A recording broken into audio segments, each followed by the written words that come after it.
Bismillahirrahmanirrahim.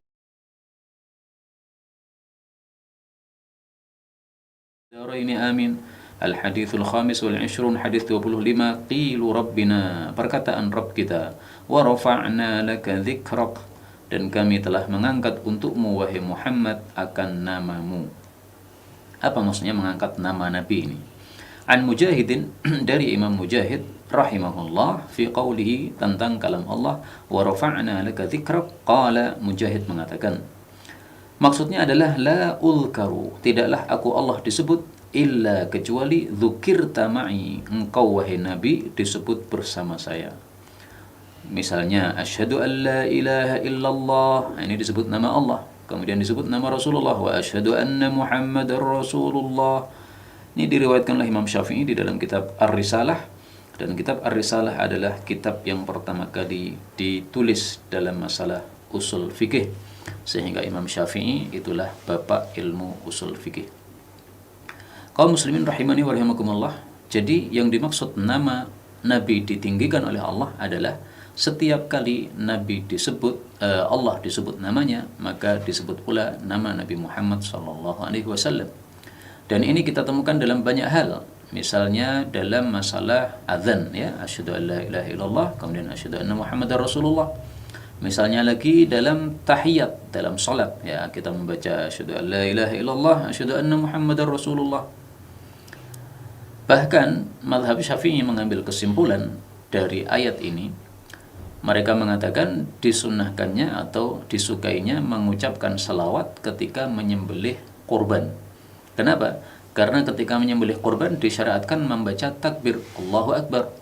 Nah, kalau sudah disebut Allah berarti disebut nama Nabi Muhammad sallallahu alaihi wasallam. Maka mazhab Syafi'i kalau menyembelih kurban, ya, mengucapkan bismillah wallahu akbar, Allahumma salli ala Muhammad wa ala ali Muhammad. Nah, kemudian Allahumma taqabbal, dan seterusnya doa kurban yang terkenal itu. Kita ambil beberapa faedah dari hadis ini. Faedah yang pertama, Mujahid, perawi hadis ini, adalah seorang tabi'in. Dan dia dikenal sebagai ahli tafsir nomor 1 yang meriwayatkan dari Ibnu Abbas radhiyallahu anhu. Jadi Ibnu Abbas ini muridnya banyak, tetapi yang paling tersohor dalam bab tafsir adalah Imam Mujahid, namanya Mujahid bin Jabr. Dan dia dikenal oleh para ulama sebagai imamun fit tafsiri wal qiraati wal ilmi. Adalah seorang imam dalam bidang tafsir, dalam bidang qiraah, dan juga dalam bidang ilmu agama secara umum. Nah, sekarang pertanyaannya, tafsiran Mujahid apakah bisa diterima? Ketahuilah bahwasanya tafsiran yang dapat diterima ada 4 macam. Yang pertama, tafsir Al-Quran dengan ayat Al-Quran yang lain. Yang kedua, tafsir Al-Quran dengan sabda Nabi sallallahu alaihi wasallam. Yang ketiga, tafsir Al-Quran dengan perkataan para sahabat Nabi sallallahu alaihi wasallam. Yang keempat, tafsir Al-Quran dengan perkataan ulama-ulama kibarut tabi'in, yaitu tabi'in yang tua-tua seperti Mujahid ini, yang mereka banyak mengambil ilmu dari guru mereka, yaitu para sahabat-sahabat Nabi sallallahu alaihi wasallam.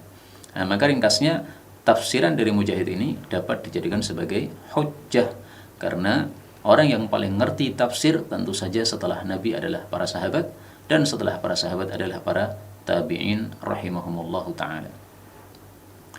Faedah berikutnya, hadis ini sebenarnya diriwayatkan juga secara marfu', maksudnya adalah diriwayatkan sebagai sabda Rasul sallallahu alaihi wasallam. Nah, kalau memang diriwayatkan dari sabda Nabi, kenapa tidak saya tampilkan di sini sebagai sabda Nabi Shallallahu Alaihi Wasallam? Sebabnya adalah karena hadis yang marfu' tersebut diperselisihkan derajatnya oleh para ulama. Lafalnya adalah atani Jibril. Jibril datang kepada saya, faqala, lalu dia mengucapkan, inna rabbi wa rabbaka yaqulu, sesungguhnya Allah berkata, tadri kaifa rafa'tu laka dzikrak. Tahu enggak kamu bagaimana aku meninggikan namamu? Qultu Allahu a'lam, maka saya jawab Allah lebih tahu. Qala, Allah menjawab, la ulkaru illa dzukirta ma'i. Aku tidak disebut kecuali engkau disebut bersamaku. Nah, ini hadis riwayat Abu Ya'la dikatakan dhaif oleh Asy-Syaikh Al-Albani. Tapi seandainya kita menganggapnya sahih, mengikuti sebagian ulama yang mensahihkan, tidak ada masalah. Hadis ini disahihkan oleh Ibnu Hibban dan juga Al-Imam Ad-Diya. Ya, tetapi karena diperselisihkan derajatnya tadi, saya memilih riwayat dari Mujahid ini. Ini sudah mencukupi bagi kita karena memang pendapat atau tafsiran dari ulama tabi'in itu bisa dijadikan sebagai hujjah. Kita lanjutkan hadis yang ke-26, al-haditsus sadis wal 20. Qilu rabbina, perkataan Rabb kita. Fa inna ma'al usri yusran, inna ma'al usri yusra. Fa inna, maka sesungguhnya ma'al usri, bersama kesulitan, yusra, ada kemudahan. Inna ma'al usri, sesungguhnya bersama kesulitan, yusra, ada kemudahan. Ini kenapa diulang dua kali ini? Nah, mari kita lihat tafsirannya. Ruya, telah diriwayatkan anil Hasan, dari Hasan, maksudnya Hasan Al-Basri, dia mengatakan qala Rasulullah sallallahu alaihi wasallam, la yaghliba, tidak akan mengalahkan usrun, satu kesulitan, yusraini, dua kemudahan. Kemudian Nabi membaca dalilnya, inna ma'al usri yusra, inna ma'al usri yusra. Ini boleh dua bacaan ya, boleh usri, boleh usur, boleh yusra, boleh yusura. Hadis diriwayatkan oleh Hakim secara mursal. Nah, ketahuilah bahwa hadis mursal termasuk hadis yang dhaif menurut mayoritas ahli hadis. Karena itu hadis ini saya mulai dengan kata-kata ruwiya, diriwayatkan. Itulah adabnya menyampaikan hadis yang dhaif ya. Dimulai dengan kata-kata apa? Diriwayatkan atau disebutkan dan sebagainya. Kenapa hadis ini mursal? Karena diriwayatkan oleh Hasan. Hasan ini adalah Hasan Al-Basri. Dia termasuk ulama tabi'in. Dia tidak berjumpa dengan Rasulullah sallallahu alaihi wasallam. Nah, makanya ketika Hasan langsung meriwayatkan dari Nabi, ini berarti sanadnya terputus, yang disebut hadis mursal tadi. Karena itu hadis ini derajatnya dhaif ya. Dan memang para ulama berselisih pendapat di dalam menafsirkan ayat ini. Kenapa ayat ini diulang dua kali? Pendapat yang pertama mengatakan diulang dua kali dalam rangka untuk takkid, yaitu penegasan atau penguatan. Sebagaimana kaidahnya mengatakan at-takrir lit-taqrir. Pengulangan itu untuk penegasan. Nah, maka diulang dua kali penegasan. Pendapat yang kedua, itulah yang disebutkan dalam hadis ini, yaitu bahwa diulang dua kali menunjukkan bahwa kesulitannya hanya satu, tetapi kemudahan yang disiapkan oleh Allah adalah dua. Kok bisa begitu? Nah, perhatikan ayatnya ya. Inna ma'al usri, usron itu artinya kesulitan, yusron, ada kemudahan. Kata-kata yusron, kemudahan, di sini tidak ada alif dan lam di depannya, tetapi diakhiri dengan tanwin. Itu disebut sebagai isim nakirah. Nah, dalam kaidah bahasa Arab, kalau disebutkan isim nakirah yang ditandai dengan ditutup dengan tanwin itu diulang dua kali, itu berarti adalah dua hal yang berbeda. Saya ulangi lagi, kalau ada isim nakirah, yaitu yang ditutup dengan tanwin pada akhirnya, kalau diulang dua kali, itu berarti dua hal yang berbeda. Sementara kalau pakai alif lam, maka itu adalah, kalau diulang dua kali itu adalah satu barang yang sama. Berarti fa inna ma'al usri, sesungguhnya bersama satu kesulitan, yusron, ada kemudahan. Inna ma'al usri, sesungguhnya bersama kesulitan tersebut, yang jumlahnya satu tersebut, yusron, ada kemudahan yang lain. Nah, berarti kan kemudahannya dua, sementara kesulitannya satu. Jadi ringkasnya menurut pendapat yang kedua ini, setiap ada kesulitan, Allah sudah siapkan dua kemudahan. Sehingga hadisnya mengatakan satu kesulitan tidak bisa mengalahkan dua kemudahan. Karena itu hadis ini memberikan kita harapan dan semangat ya, kalau kita mendapatkan suatu kesulitan tidak usah terlalu susah. Kenapa? Kita dijanji oleh Allah bersama kesulitan pasti ada kemudahan. Hanya kita mau tidak untuk berusaha mencari kemudahan tersebut. Kita mau tidak untuk berdoa kepada Allah supaya dimudahkan urusan-urusan kita, karena segala sesuatu atas aturan Allah Subhanahu wa taala. Yang memberi kemudahan Allah, yang memberi kesulitan juga Allah.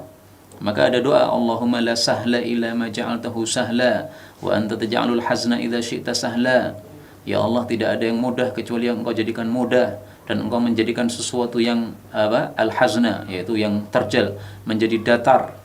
Ya, maka hendaklah kita memperbanyak doa kepada Allah Subhanahu wa taala kalau mengalami suatu kesulitan, dan berusaha semaksimal mungkin supaya kesulitan tersebut segera teratasi ya. Jangan lupa doa karena doa adalah kunci.